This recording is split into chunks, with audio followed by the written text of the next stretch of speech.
O coronel cuspiu as palavras de escárnio sobre seu ombro. Sob o sol inclemente que castigava o campo de tiro, a sombra dele a cobriu por um instante, fria e pesada como uma sentença. Vejam só, pessoal. Sua voz cortou o ar, alta para que todo o pelotão ouvisse. Temos que ter cuidado extra hoje. A delicadeza em pessoa está manuseando uma arma. Risadas abafadas se espalharam pela fileira de recrutas, cada uma delas uma faca em suas costas. Alana sentiu o sangue subir ao rosto, uma onda de calor e humilhação que ameaçou turvar sua visão e tremer suas mãos, que seguravam o fuzil com uma força descomunal. Ela não se moveu, mantendo o olhar fixo no alvo distante, mas por dentro, uma fúria gelada começava a se formar, uma tempestade silenciosa contra a injustiça que a despia de seu uniforme e de sua dignidade. Ele continuou seu ataque, saboreando cada sílaba, cada olhar constrangido dos outros soldados. Imagino que o esforço para cumprir as cotas de diversidade nos obriga a certas flexibilidades, mas vamos ver se a recruta consegue ao menos acertar o alvo sem quebrar uma unha. A crueldade daquelas palavras era avassaladora. Ele não estava apenas zombando dela, estava invalidando todo o seu esforço, cada gota de suor, cada noite mal dormida, reduzindo sua presença a uma mera estatística, a uma obrigação burocrática. Ele a despojava de seu mérito perante todos que ela precisava impressionar, transformando-a num símbolo de fragilidade. Alana cerrou os dentes, a mandíbula travada. Qualquer reação, uma lágrima, um protesto, seria a confirmação da fraqueza que ele queria provar que ela possuía. O silêncio cúmplice do pelotão era mais ensurdecedor que qualquer grito. O mundo ao seu redor pareceu encolher, focando-se apenas na respiração controlada que ela lutava para manter e no peso da arma em suas mãos. Aquele ataque verbal não ameaçava apenas sua nota no exercício, ameaçava sua permanência ali, sua sanidade, a própria imagem que ela construiu de si mesma. Era um golpe direto em sua dignidade. Em meio à tempestade de vergonha e raiva, ela buscou uma âncora e encontrou o rosto de seu pai em sua memória. O que o sargento Mendes faria? Ele não responderia com ódio, mas com uma calma inabalável, com uma competência que falaria mais alto do que qualquer ofensa. E foi nessa lembrança que Alana encontrou um ponto de apoio, uma certeza fria. Sua resposta não seria dada com palavras. Ela seria disparada com uma precisão absoluta. Quero saber até onde a história de Alana está chegando. Me diga de que cidade você me escuta. A escalada da tensão não demorou. Como se a humilhação verbal não fosse suficiente, o coronel Bastos decidiu tornar a provação física, precisando de uma derrota tangível dela para validar sua autoridade. Já que a recruta parece tão confiante, ele anunciou com um sorriso torto que não alcançava seus olhos frios: vamos dar a ela um desafio à altura. Raia 7 para você. Um murmúrio inquieto percorreu o pelotão. A Raia 7 era a mais temida, uma lenda sombria entre os soldados. Os alvos estavam posicionados em ângulos absurdos, parcialmente obscurecidos por obstáculos, exigindo uma habilidade e um raciocínio tático rápido que a maioria dos recrutas veteranos não possuía. Aquilo não era um teste, era uma sentença de fracasso, uma armadilha cuidadosamente montada à vista de todos, projetada para quebrar o espírito de quem ousasse tentar. Alana caminhou até a Raia 7 em silêncio, sentindo o peso de dezenas de olhares sobre suas costas. A caminhada sob o sol forte pareceu durar uma eternidade. Cada passo na terra batida era uma batalha contra a vontade de gritar, de desistir, de dar a ele a satisfação de provar que estava certo. Mas ela não o faria. Lembrou-se de caminhadas semelhantes voltando da escola, quando era mais nova, sentindo os olhares dos vizinhos que a viam como a filha do herói morto, uma curiosidade frágil destinada a uma vida modesta. A sensação era a mesma, um isolamento profundo, a consciência de ser uma peça que não se encaixava. Ela não lhe daria essa vitória. Ao chegar, examinou o percurso com frieza. Era de fato um pesadelo tático, um labirinto de desafios impossíveis. Enquanto ela se preparava, o coronel se aproximou novamente. Sua presença uma sombra opressora, sua voz um sussurro venenoso em seu ouvido, para que apenas ela ouvisse. Respire fundo. Não quer ter um ataque de pânico na frente de todos, quer? Cada palavra era uma agulha, uma tentativa calculada de desestabilizá-la por dentro, de plantar a semente da dúvida em sua mente já sobrecarregada. Ele apontava erros inexistentes em sua postura, em sua empunhadura, fazendo correções que só serviam para quebrar seu ritmo, para destruir sua concentração. Era uma sabotagem sutil, mas brutalmente eficaz, uma tortura psicológica disfarçada de instrução. Os outros recrutas assistiam à distância, alguns com uma centelha de pena, outros com um divertimento cruel e distante, cúmplices em seu silêncio. O isolamento era completo. Ninguém ousava intervir ou mesmo desviar o olhar do coronel. Ninguém arriscaria a própria carreira para defender a recruta solitária, a anomalia do pelotão. A autoridade de Bastos era absoluta, e seu preconceito, uma lei não escrita que todos seguiam por conveniência ou por medo genuíno. Alana olhou rapidamente para os rostos de seus colegas de pelotão e não encontrou nenhum traço de apoio, apenas uma coleção de olhares desviados e expressões neutras que eram em si uma forma de condenação. Naquele momento, ela entendeu que estava completamente só. Sua única aliada era a arma fria e pesada em suas mãos e a determinação de aço que forjou ao longo de uma vida inteira de adversidades e portas fechadas. Ela não estava lutando apenas por uma nota ou pela aprovação. Estava lutando por sua alma, pelo direito de ocupar aquele espaço que conquistou com tanto sacrifício. A memória de seu pequeno apartamento voltou à sua mente. O cheiro de café requentado pela manhã, o ranger da cadeira de madeira onde estudava até tarde, a textura áspera dos cobertores finos, eram lembranças de uma vida humilde, mas digna, uma vida que lhe ensinou que nada viria de graça. Aquela simplicidade era a fonte de sua força, o chão firme de onde ela havia saltado para chegar até ali.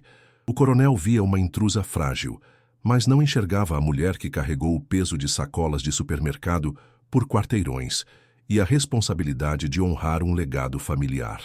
A cada etapa do treinamento, que se seguiu àquela humilhação inicial, o cerco se fechava de forma metódica.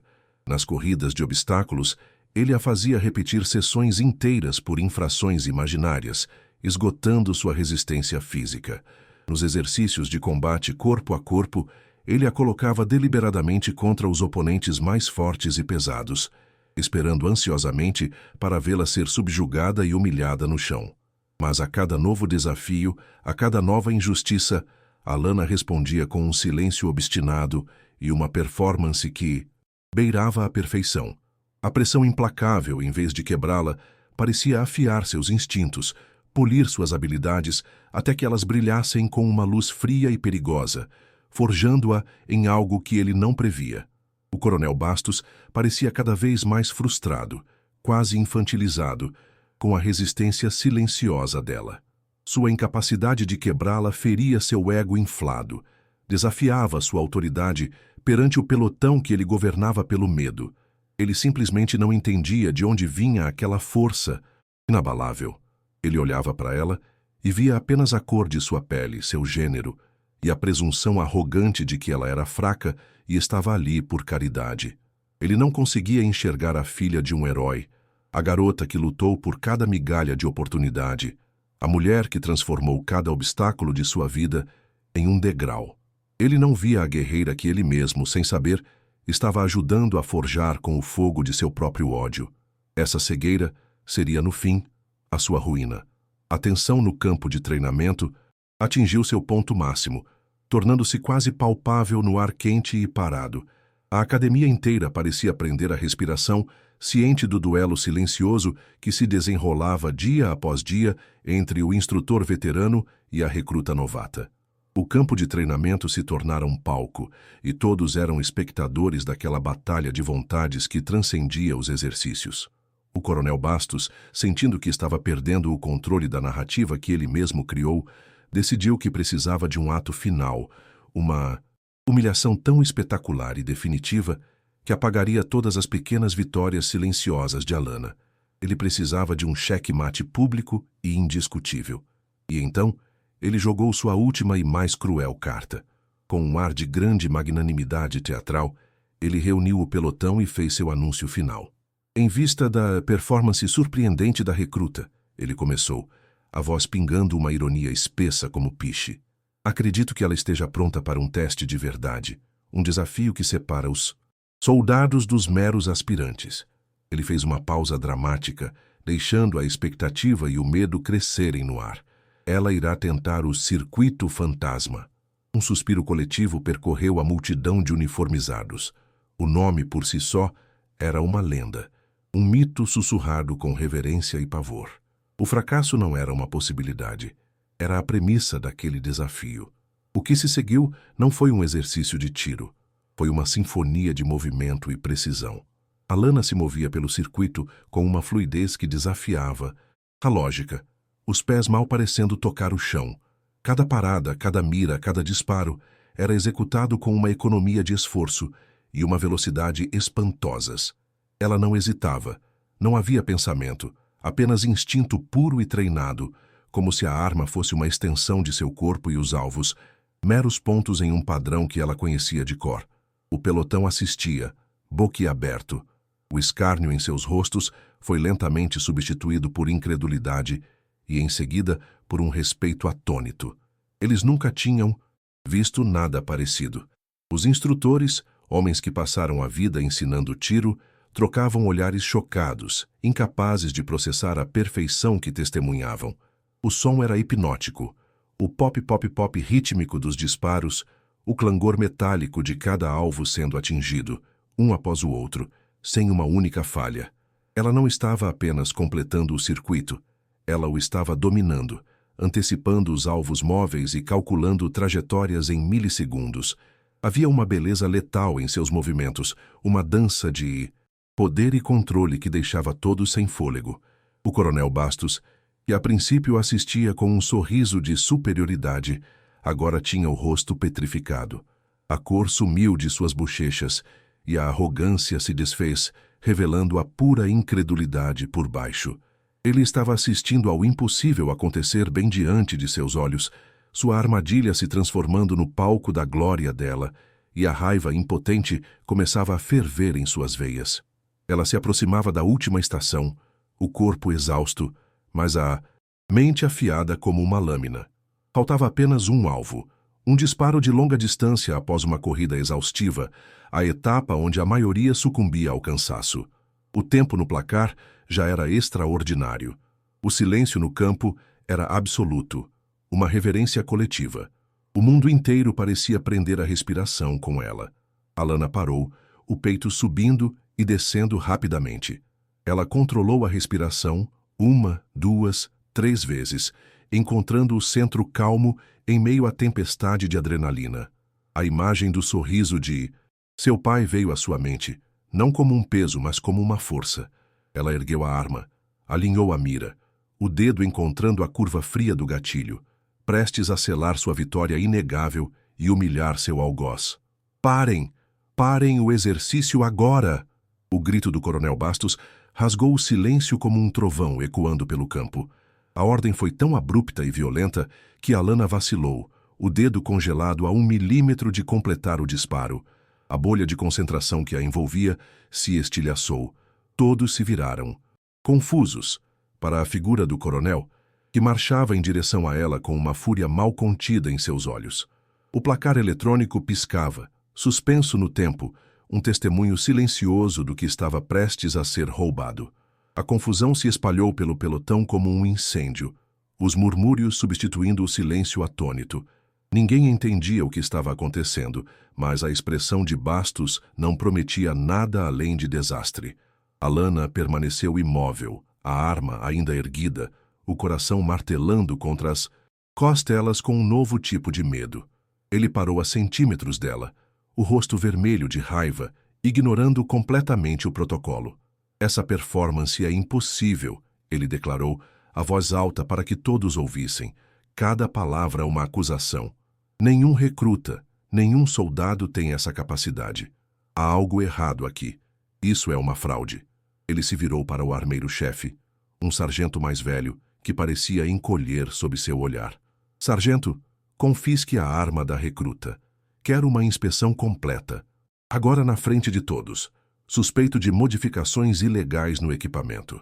A acusação caiu como uma bomba, mudando a atmosfera de admiração para uma de suspeita e escândalo.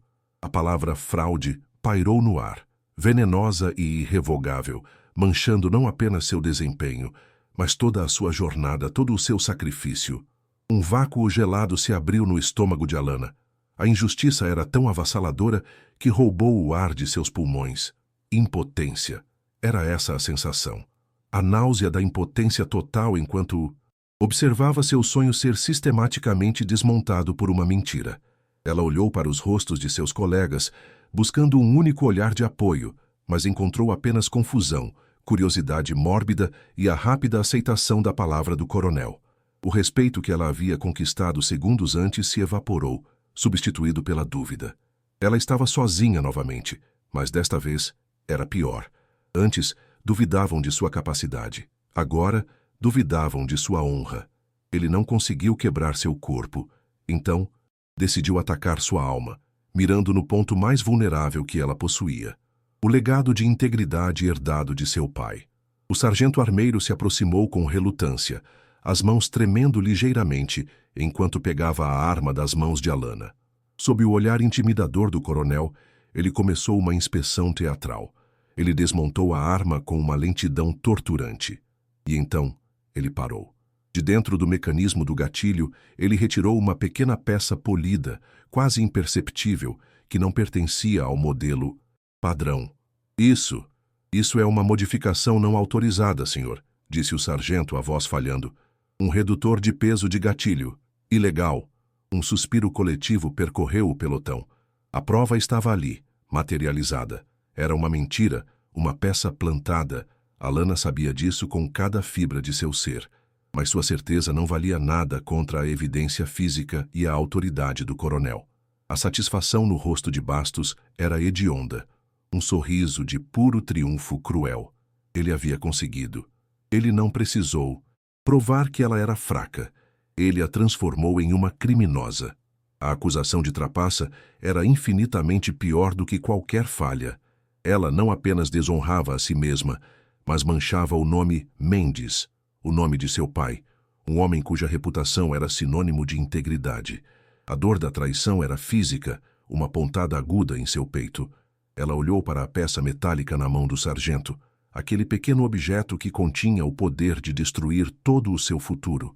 Naquele momento, ela entendeu a profundidade do ódio dele. Ele não queria apenas vê-la falhar, ele queria apagá-la. 2 policiais militares se aproximaram, chamados pelo coronel. Eles pararam ao lado dela, os rostos impassíveis. Recruta Mendes, você está sob investigação por violação do Código de Conduta Militar. Entregue sua identificação, disse um deles, a voz monótona e oficial. O mundo de Alana se tornou um túnel de som abafado. Ela sentiu seus dedos se moverem, retirando o cartão de identificação do bolso, mas não sentia o próprio corpo.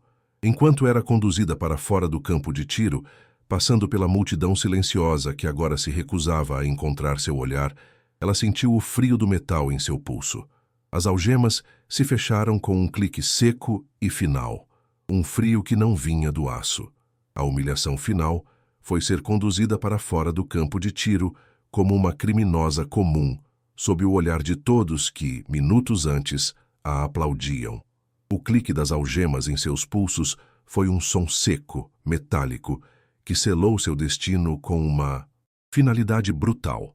Cada passo era uma agonia, a cabeça erguida por puro instinto de sobrevivência, enquanto os rostos de seus colegas se tornavam borrões de curiosidade, pena e, pior de tudo, alívio por não estarem em seu lugar. Ela viu o coronel Bastos observando-a de longe, um leve aceno de cabeça para os policiais militares, o mestre de marionetes satisfeito com sua obra. O sol da tarde parecia zombar dela, iluminando a poeira que seus pés arrastados levantavam. Ela não era mais uma recruta. Promissora. Era um exemplo, uma lição ambulante sobre o que acontecia quando se desafiava a ordem estabelecida. Dentro de si, Um deserto gelado se expandia, congelando a raiva e a dor em um estado de choque entorpecente. O peso da injustiça era físico, uma pressão no peito que dificultava a respiração.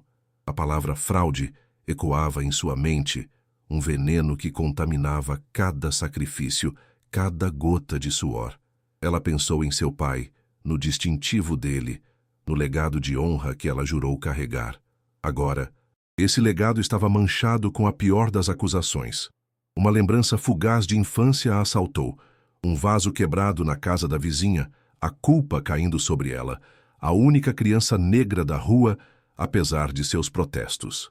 A sensação de impotência era a mesma, ampliada 1000 vezes.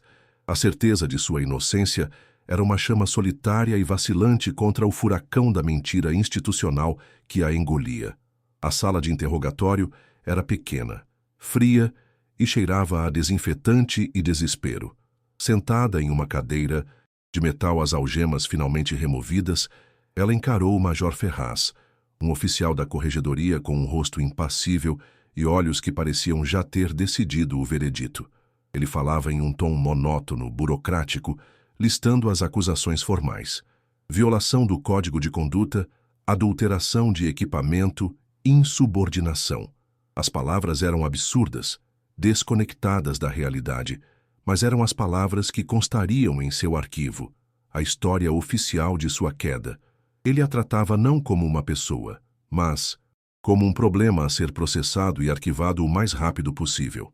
Alana permaneceu em silêncio, sabendo que qualquer coisa que dissesse seria distorcida, usada como mais uma prova de sua culpa premeditada.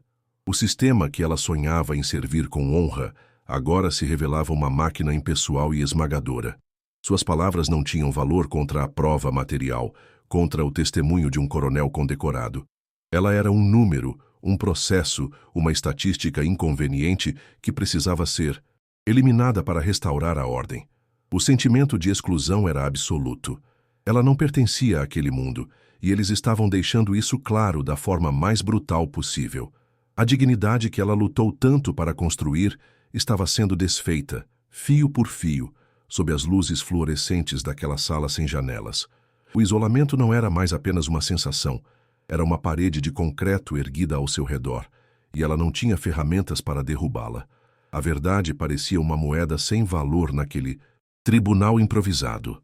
Major Ferraz folheou o relatório em sua mesa, parando em uma página específica. Ele a olhou por cima dos óculos, uma ponta de interesse mórbido em seus olhos. Sabe, recruta, o coronel Bastos tem um histórico de exigir o máximo de seus soldados. Já tivemos outras queixas de rigor excessivo, mas nunca nada tangível. Ele fez uma pausa, o silêncio preenchendo a sala. Esta é a primeira vez que temos provas concretas de uma infração partindo de um recruta sob o comando dele. Isso simplifica bastante as coisas. A revelação a atingiu como um soco. Bastos tinha um padrão. Outros haviam sofrido antes dela, mas ele era inteligente, nunca deixando rastros. Com ela, ele havia mudado a tática. Em vez de quebrar as regras, ele fabricou uma infração para ela. A armadilha era mais antiga e sofisticada do que ela imaginava. Após o interrogatório, ela foi levada para uma cela de detenção temporária na base. Um cubículo de concreto com uma cama de metal e um cheiro de mofo. Através da pequena janela gradeada da porta, ela viu a vida da academia continuar, indiferente à sua existência. Viu um dos recrutas de seu pelotão, um jovem chamado Silva, passar pelo corredor. Seus olhares se cruzaram por uma fração de segundo. Silva, que antes havia lhe pedido ajuda com a manutenção do fuzil, agora desviava o rosto com uma pressa culpada, como se o simples contato visual pudesse contaminá-lo. O ostracismo era uma faca afiada e precisa. Ela não era mais uma colega. Era uma pária. Uma doença contagiosa da qual todos se afastavam para garantir a própria sobrevivência. A solidão na cela era uma criatura viva, que respirava no escuro com ela. As horas se arrastavam, cada segundo um martelo batendo em sua consciência. Ela repassava o dia em sua mente, procurando uma falha, um erro que pudesse ter cometido, mas só encontrava a perfeição cruel do plano do coronel, a imagem do rosto de seu pai, Antes, uma fonte de força, agora trazia uma onda de vergonha. Estaria ela o desapontando? Automaticamente, sua mão foi ao bolso do uniforme e seus dedos encontraram o contorno de um pequeno objeto liso e frio que sempre carregava consigo. Uma única bala de calibre 38, polida pelo tempo, cujo significado ninguém mais conhecia. Era um lembrete silencioso, um peso em seu bolso que agora parecia mais pesado do que nunca. No dia seguinte, durante a troca de guardas, um recruta que trazia sua bandeja de comida parou na porta por um instante a mais. Era o mesmo Silva, que agora se recusava a olhá-la nos olhos. Ele empurrou a bandeja pela fresta, a voz baixa e tensa.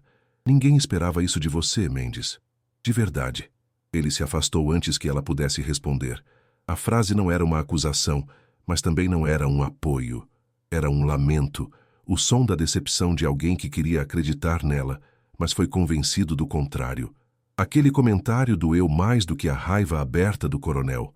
Era o som da sua reputação se desfazendo, o eco do julgamento de seus pares, que a condenavam não por maldade, mas por aceitarem a versão mais fácil da história.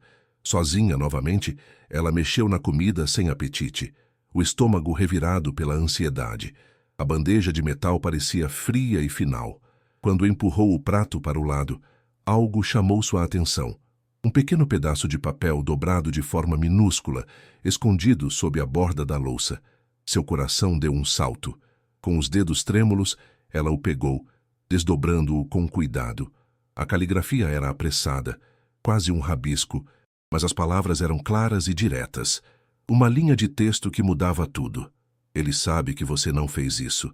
De quem era aquela mensagem? Quem era o ele que sabia da verdade?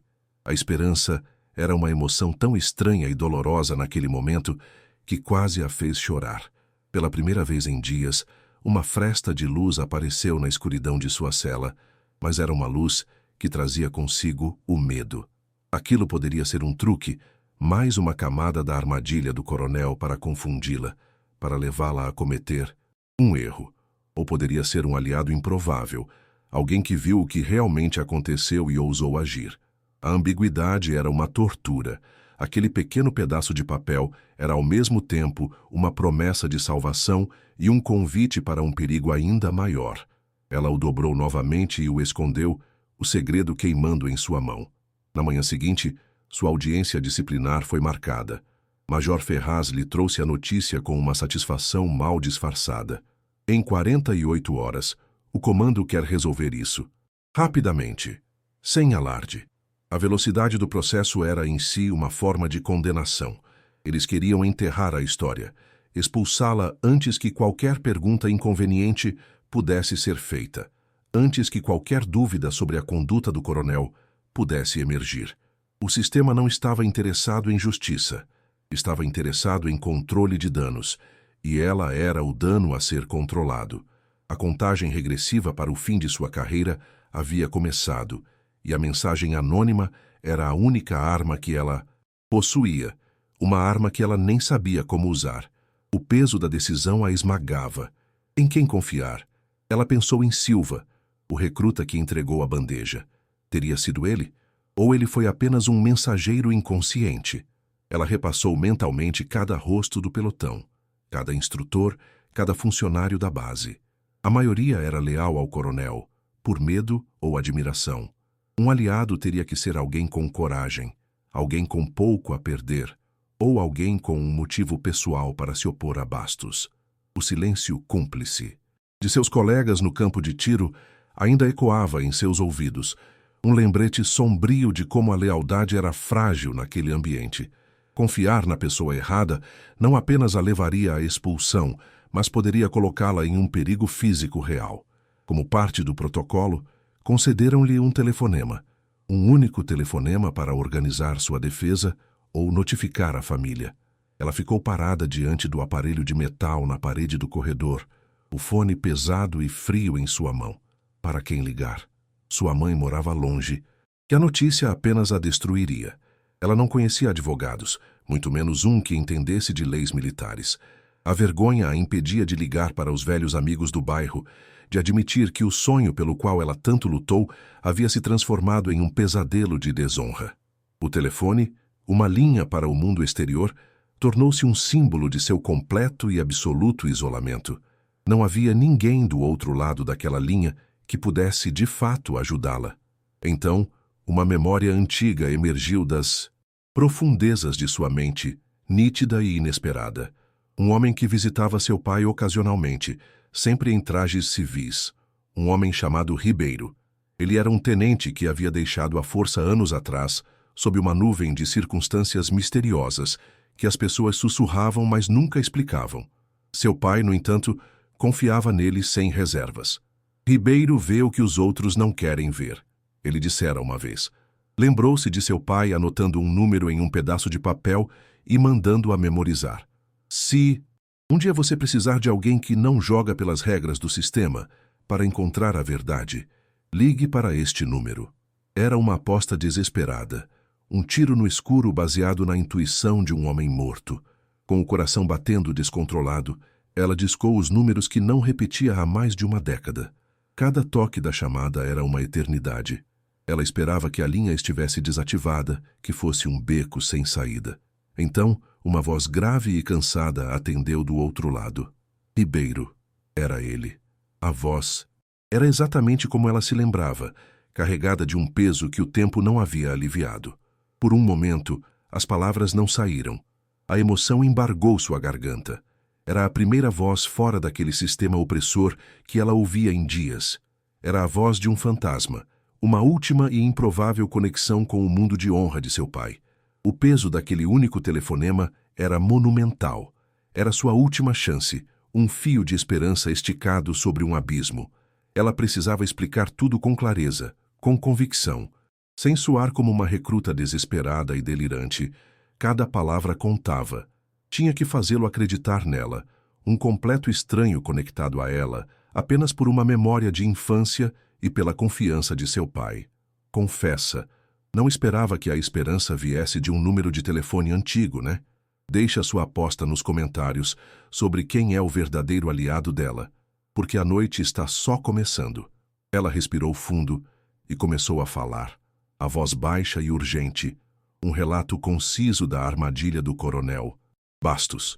Quando ela terminou, um silêncio pesado se instalou na linha, um silêncio tão longo que Alana pensou que ele havia desligado. Ela podia ouvir a respiração lenta e controlada dele do outro lado, o som de um homem pensando, avaliando. Finalmente ele falou e sua voz tinha um novo gume, uma dureza afiada. Bastos. Aquele desgraçado ainda está lá. Não era uma pergunta, era uma confirmação amarga. Eu imaginei que um dia ele passaria dos limites. Escute com atenção, garota do Mendes. Não faça nada. Não fale com ninguém, entendeu? Absolutamente ninguém. Eu estou a caminho. A linha ficou muda. Ele havia desligado. A promessa era ao mesmo tempo aterrorizante e a única coisa a qual ela podia se agarrar. As horas seguintes se arrastaram em uma agonia de expectativa. A noite caiu sobre a base militar, cobrindo tudo com um manto de escuridão e silêncio. Alana estava deitada em sua cama de metal, os olhos abertos, a mente correndo entre a esperança e o medo. Ribeiro estava vindo, mas o que um ex-tenente poderia fazer contra a máquina militar? De repente, as luzes do corredor piscaram e se apagaram. A energia do bloco inteiro havia sido cortada. Um instante de escuridão total foi quebrado pelas luzes de emergência vermelhas, que lançaram sombras longas e fantasmagóricas pelas paredes. Em meio ao silêncio repentino, ela ouviu um som suave vindo da sua porta. Um clique metálico, quase inaudível. A fechadura girou e a pesada porta de sua cela se abriu lentamente, sem fazer barulho. No corredor escuro, uma silhueta alta estava parada, esperando por ela. No corredor escuro, a silhueta se materializou sob a luz vermelha de emergência, revelando um rosto envelhecido e marcado por uma fadiga que parecia vir da alma. Era Ribeiro. Ele não ofereceu um plano de fuga, mas algo muito mais letal: a verdade. Com uma urgência contida, sussurrou a conexão que o assombrava por anos. O coronel Bastos não estava apenas sabotando a carreira de Alana por preconceito, ele estava tentando apagar um fantasma. O acidente que matou o sargento Mendes não foi um acidente. Bastos estava lá. Ele era o responsável.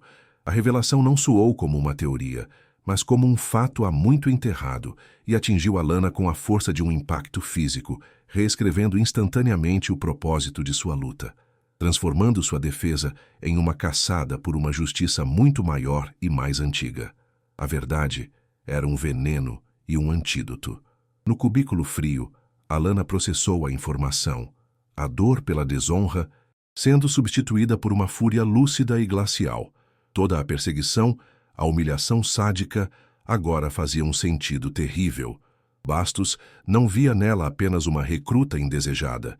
Ele via o fantasma de seu pai, um eco de sua própria traição. Ele precisava destruí-la para garantir que o passado permanecesse enterrado. A audiência disciplinar, antes o palco de sua humilhação, agora se tornava sua única arma. Ela não lutaria mais por sua carreira, mas pelo nome de seu pai. A força que ela encontrou não vinha mais da memória de seu sorriso gentil, mas da necessidade feroz de vingar a integridade dele, de usar a armadilha do coronel contra ele mesmo de uma forma que ele jamais esperaria. A sala da audiência estava impregnada com um ar de formalidade estéril, uma peça de teatro cujo final já estava escrito. Major Ferraz presidia a mesa com uma expressão de tédio burocrático, ladeado por outros 2 oficiais. O coronel Bastos estava presente, não como acusado, mas como a testemunha principal, sua postura exalando a confiança de um predador que encurralou sua presa. Alana foi conduzida sem algemas, mas com a dignidade de uma prisioneira de guerra. Seus ombros não estavam curvados pela derrota. Havia uma retidão em sua espinha que intrigou Ferraz por um instante. Ela se sentou, os olhos fixos na mesa de madeira polida, ignorando o olhar triunfante de Bastos. O silêncio na sala era denso, a calmaria antes da tempestade que apenas ela sabia que estava por vir. As acusações foram lidas em voz monótona, um rosário de infrações que selavam seu destino. O sargento armeiro foi chamado para testemunhar, confirmando com relutância a descoberta da peça ilegal, a prova irrefutável da trapaça. O objeto metálico foi apresentado como evidência, depositado em um pequeno saco plástico sobre a mesa. A cada palavra, o laço se apertava em torno do pescoço de Alana. Bastos deu seu depoimento com uma gravidade ensaiada, lamentando a decepção de ver uma recruta promissora sucumbir à tentação de trapacear para se destacar. Era uma performance magistral de hipocrisia, e a condenação nos olhos dos oficiais se aprofundou.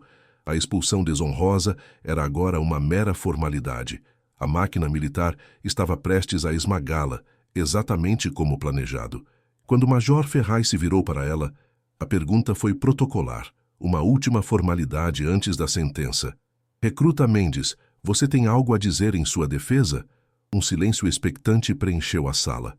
Alana ergueu a cabeça lentamente e, pela primeira vez, seus olhos encontraram os do coronel Bastos. Não havia medo neles, apenas uma calma gélida que o desconcertou. Tenho, major, disse ela, a voz firme e clara, cortando a tensão.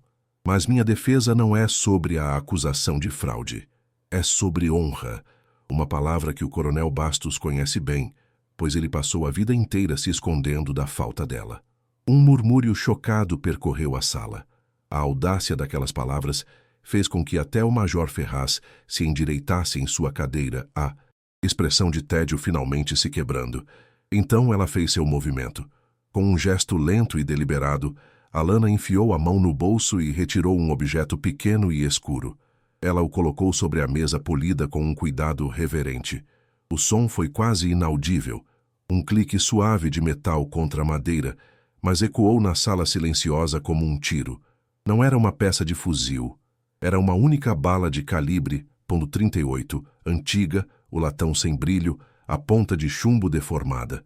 O objeto parecia alienígena naquele ambiente de documentos e regulamentos, um artefato de um passado violento.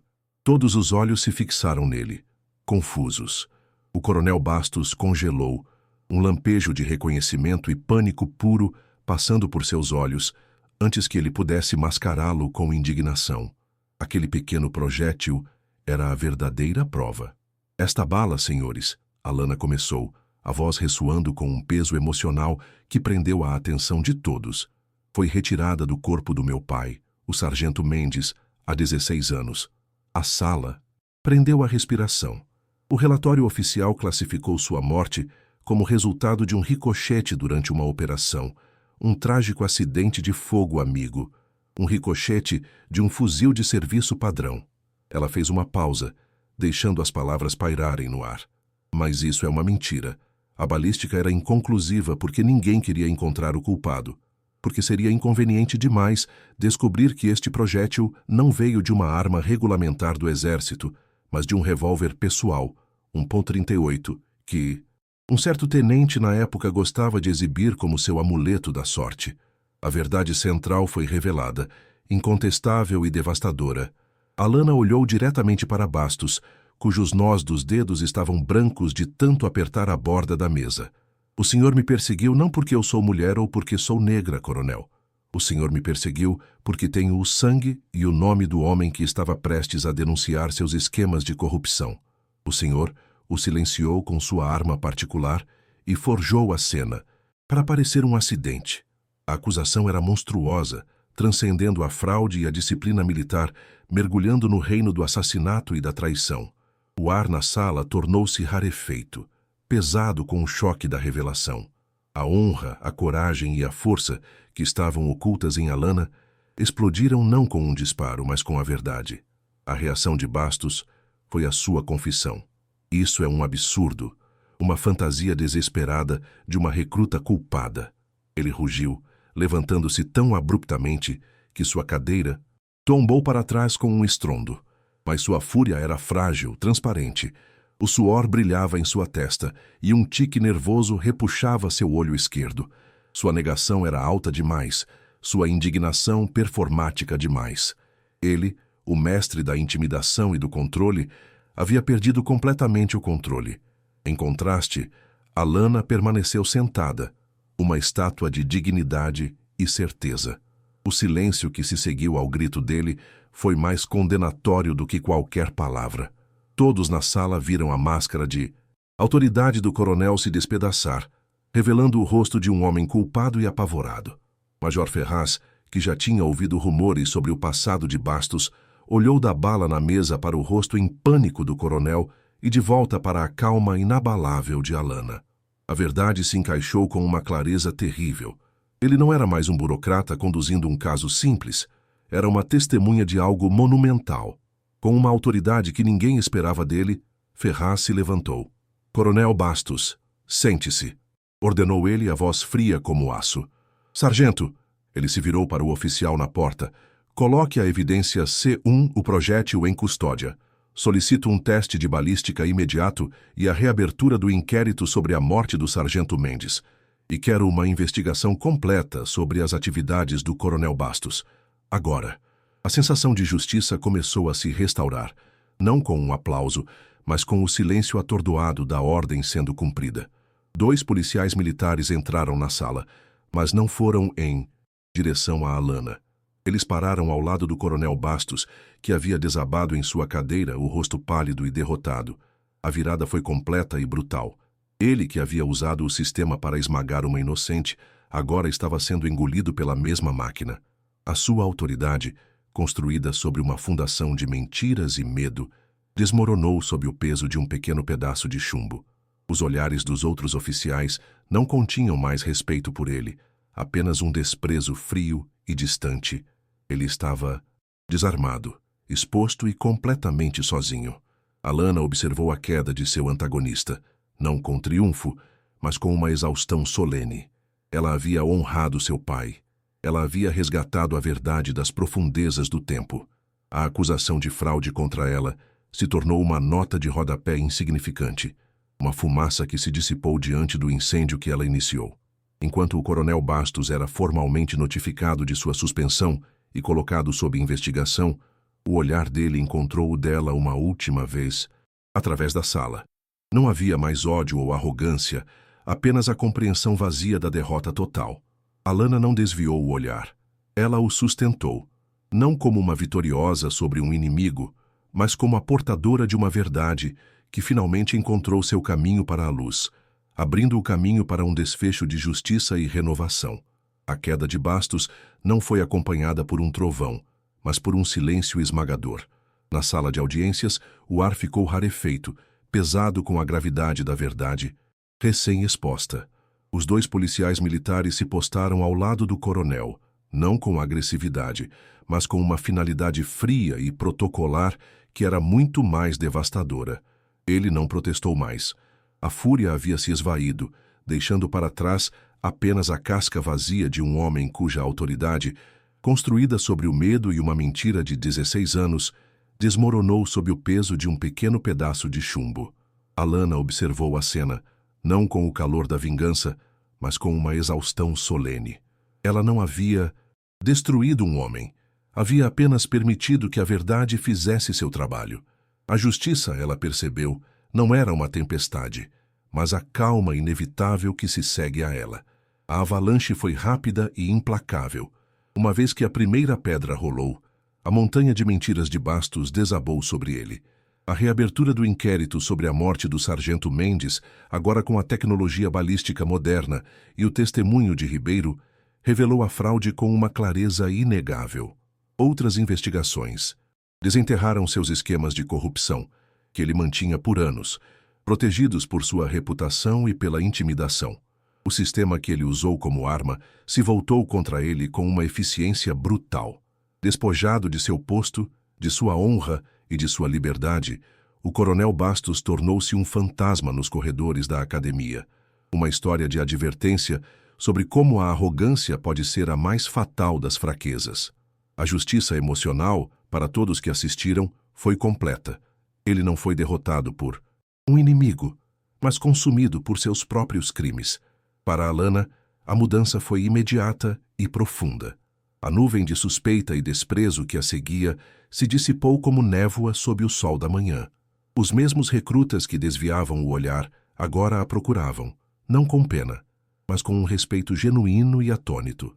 O jovem Silva a encontrou no pátio, as palavras de desculpa tropeçando em sua boca, mas a sinceridade em seus olhos era o suficiente. Ela não era mais a recruta da cota ou a anomalia solitária. Ela era a filha do sargento Mendes, a mulher que enfrentou um gigante e venceu não com força bruta, mas com uma coragem silenciosa. Ela finalmente conquistou o que buscava desde o primeiro dia. Não amizade, mas um respeito inquestionável, forjado no fogo da mais dura das provações, um respeito que transcendia seu gênero e sua cor. Dias depois, o Major Ferraz a chamou em seu escritório. O ambiente não era mais de interrogatório, mas de deferência. Ele lhe informou que todas as acusações contra ela haviam sido formalmente retiradas e seu registro completamente limpo. Sobre a mesa, entre os documentos oficiais, estava a pequena bala de calibre .38, agora devidamente catalogada e devolvida a ela como um item pessoal. Seu pai era um bom homem, Mendes, disse Ferraz, a voz desprovida de sua antiga burocracia. Ele ficaria orgulhoso não apenas do que você fez por ele, mas de quem você se tornou. Não foi um pedido de desculpas, mas foi algo mais valioso. O reconhecimento de sua honra pela mesma instituição que quase a destruiu. Ela pegou a bala, seu peso familiar agora um símbolo de vindicação. No dia da formatura, o sol que antes a castigava agora parecia banhá-la em uma luz dourada. Ao vestir o uniforme de oficial, ele não parecia pesado, mas sim uma segunda pele que ela havia merecido de todas as formas possíveis. Quando seu nome foi chamado, a ovação que se seguiu foi a mais longa e estrondosa de todas. Não era apenas um aplauso para a melhor atiradora de sua turma, mas para a mulher de caráter inabalável que havia lembrado a todos o verdadeiro significado da palavra honra. Ao receber seu distintivo, o metal frio em sua mão parecia pulsar com a história de seu pai e a força de sua própria jornada. Ela havia alcançado seu sonho, não apesar dos obstáculos, mas por causa deles. A paz que sentiu não era de alívio, mas de plenitude. Ela não era apenas a herdeira do nome de seu pai, era a conclusão de sua história. Naquela noite, em seu novo alojamento, ela pegou a fotografia gasta dele. O sorriso gentil no rosto dele parecia diferente. Não mais uma memória distante e dolorosa, mas uma presença viva, um diálogo silencioso através do tempo. Ela havia feito mais do que limpar seu nome. Ela havia dado um final justo à sua luta, transformando o legado de uma morte trágica no legado de uma verdade triunfante. A justiça que ela buscou não estava apenas em ver Bastos pagar por seu crime, mas em garantir que a integridade do sargento Mendes brilhasse mais forte do que a mentira que tentou apagá-la. Seu sacrifício, finalmente, encontrou seu propósito completo através da coragem de sua filha. Mais tarde, ela voltou sozinha ao campo de tiro. O lugar de sua maior humilhação estava silencioso sob as estrelas, o ar ainda carregando o cheiro fraco de pólvora e terra. Mas agora, aquele cheiro não era mais o perfume da ansiedade, e sim da libertação. Ela se sentou na mesma raia 7, o percurso fantasma, agora apenas uma coleção de alvos imóveis na escuridão. O mundo que antes a encurralava e a julgava agora parecia vasto e cheio de possibilidades. A batalha mais difícil havia sido travada não contra os alvos ou contra o coronel, mas contra a dúvida e o desespero dentro de si mesma. E ela havia vencido.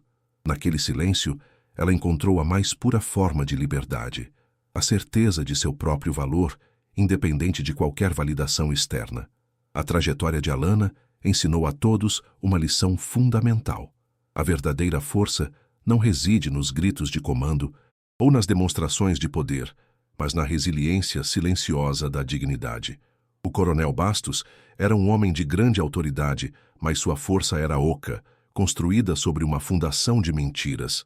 Alana, em seu isolamento, parecia frágil, mas sua força era real, enraizada na verdade e na honra. Sua vitória provou que o caráter é uma arma muito mais poderosa do que qualquer posto ou reputação.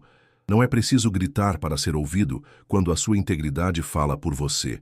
E a voz da integridade, embora muitas vezes seja um sussurro, tem o poder de derrubar os impérios mais ruidosos e arrogantes. A honra não precisa de plateia. Ela simplesmente é. Essa jornada de resiliência silenciosa te emocionou? Todos nós conhecemos a força que nasce da injustiça.